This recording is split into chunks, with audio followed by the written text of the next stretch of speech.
The moment that I discovered or learned that I was HIV positive, I got a call on the 2nd of January 2007 saying that there was something that I needed to come back into the clinic about. I ignored the phone call a few times and then eventually picked up, and they told me I had to come to the clinic straight away. It was October 1982. Every single lymph node in my body had just enlarged. I was walking around as though I was a gorilla. I know a lot of people who are diagnosed with HIV feel isolation. I was just wiped out. I couldn't believe it. I was 33, you know, my life was only just beginning, and here I was being given a death sentence. I had to wait 2 weeks to get back to the UK, which was the worst holiday I've ever had. And as soon as I got back to the UK, I went to the clinic, and the nurse told me I had HIV before I'd even sat down in a seat. Gay men were always put in side wards in those days, so you wouldn't contaminate anybody. They did the biopsy, and it came back, and it was HTLV3, which is what it was called then, and it was incurable. They had nothing, you know, that they could offer, and it was a terminal diagnosis. Yeah, it was a difficult thing to get that diagnosis.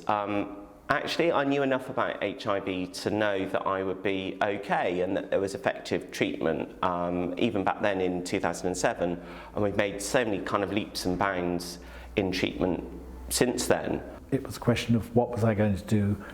I'd got to sort of get out and live. And I'd been to gay bars, and I would hang in the corners, not sort of wanting to meet people, but wanting to meet people. And I picked up a copy of Capital Gay, which was one of those gay news sheets. And there was this tiny ad saying, gays for a nuclear-free future were running a bus on the 1st of April 1983 from Gays the Word, and everybody was welcome. And I thought, all right, this is going to be my entry back into society.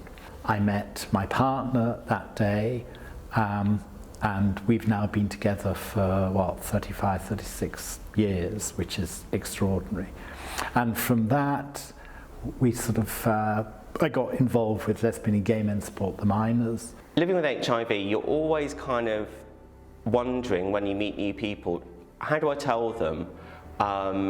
Are they going to react badly? Are they going to, you know, shun me? Are they going to do really, really weird things, like, are they going to refuse to share a plate or a cup, or one of those really, really, really weird things that we know there is no transmission risk at all? If you are on effective medication and you are undetectable, your viral load, you cannot transmit the virus.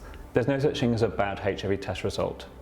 If you test negative, that's great, because you now know that you're negative and you can take steps to stay negative, be that PrEP, PEP, condoms, or U=U. If you're positive, that's also a good result, because you now know that you're positive and you can get access to free, life-saving medication, which will make you healthy and undetectable, which means you can stop passing HIV on as well. The only bad result is not knowing.